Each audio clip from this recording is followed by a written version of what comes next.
Hello, and we're here at Proof of Talk with Matty O'Connor from Legion.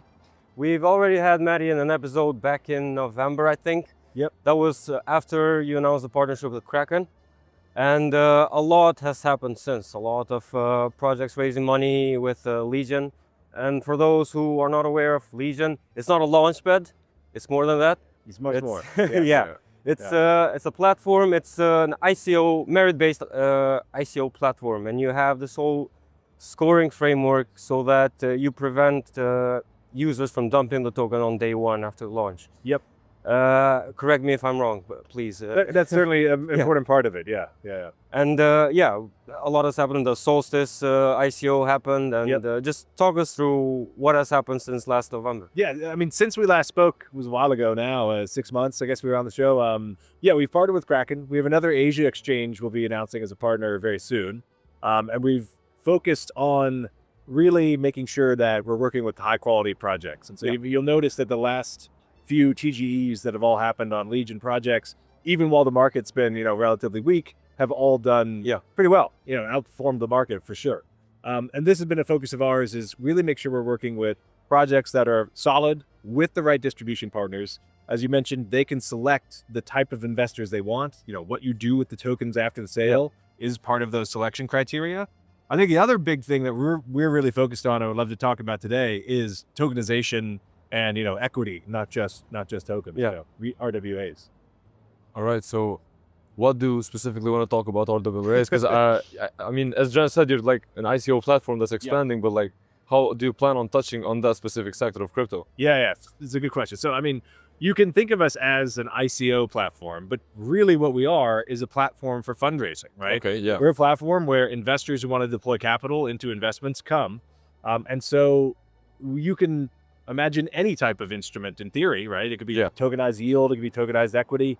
I think more and more people are realizing that digital assets, just purely launching a token for a project that doesn't do anything, that playbook used to work, no longer works, right? Exactly. And so you need to actually either be investing in a project that is generating real revenue, has real users, or investing in something that has real tangible value in some other off-chain way, right? And I think one of the biggest ways to do that is to invest in off-chain equity, real world assets, tokenized equity.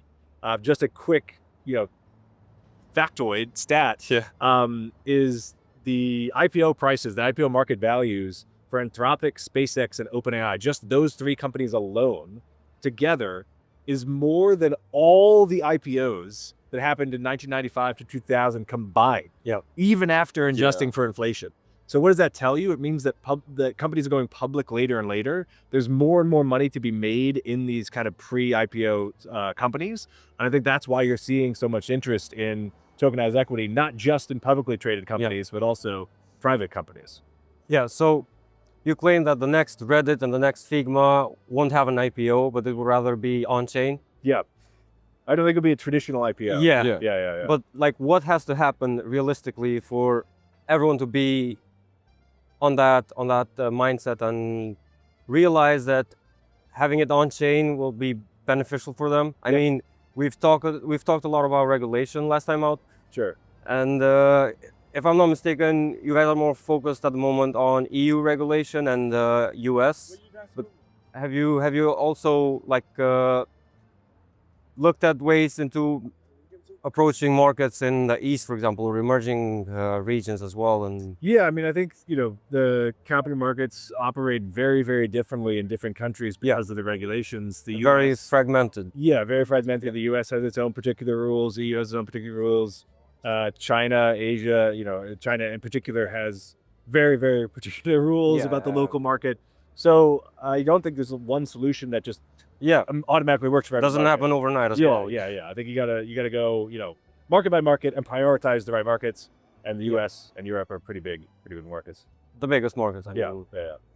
Yeah. One thing we didn't talk about, and it was the Pathfinder thing. Yes. Can you walk us through that briefly? Yeah, so I mean, the Clarity Act, obviously in the US is maybe finally going through.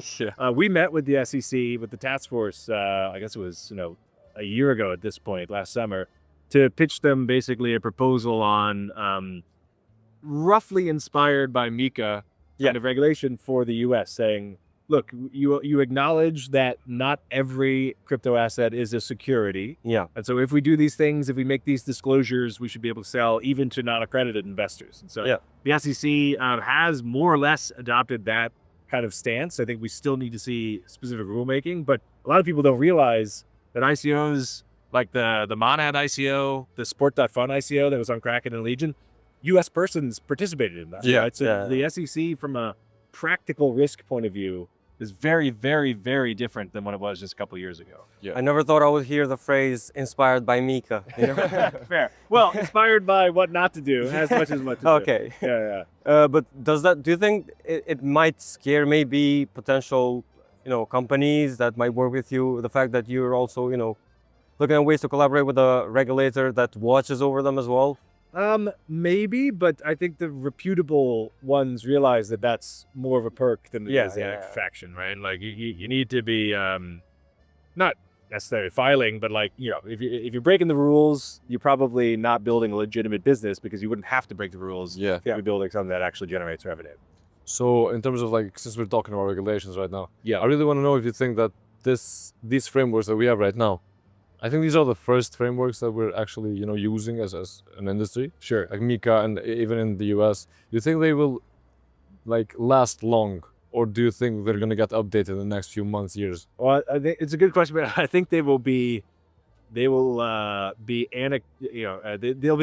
they'll be antiquated almost immediately, right? Just because of how fast the industry moves. But then it's a different question of, when will they catch up? That's on the regulators. So I think what's likely is like they'll release a body regulation that catches up to almost present. Yeah. Immediately everything will change because the evolution of rate is so high. And then 8 years later, they'll catch up again, right? This is the way things work. But like, since like crypto right now is literally merging with the traditional finance. Yeah, in true. every sector whatsoever. So do you think I'm gonna say we can coexist as two industries together, like, because traditional finance is way slower than crypto in terms of how they work and how they move. Yes. Yeah, I mean, I think I think absolutely. I think it just comes down to the rails, like maybe there's sandboxes that are carved out, right, and you're knowingly opting into this like riskier sandbox. I think it's more about just like educating people and letting them make their own informed decision rather than just trying to prevent them flat out from doing things. I hope we move in more in that direction. Yeah. The last time we talked, the ROI of projects participating with raising money through Legion was, I think, around 3. What's the ballpark number now? In terms of people who participated in the sales, I mean, I think that sounds about right. I mean, the last couple sales have all done at least to kind of 2x. Some of them have done considerably more than that, and again, the last few launches have all consistently performed well. So proud of that record. Yeah, well, ICOs are coming back, but just not in the way that. Not only tokens. Not only tokens. And I have one last question. Sure. What's your biggest takeaway? I know Proof of Talk is yet to finish. But like, what does the room sound like here? Everyone's building on Canton. Okay. Yeah. That's one of the biggest takeaways. Yeah. Okay. And suits and ties. Look at us. Everyone's building on Canton because they're building it for institutions, and way more suits and ties than any other conference I've been to. Well, Mary, it was such a pleasure to catch up with you, and Appreciate it. Thanks again for your time. And we should definitely do this like every 6 months, right? Yeah. Happy to. Thanks for having me. Thank you. Cheers, man.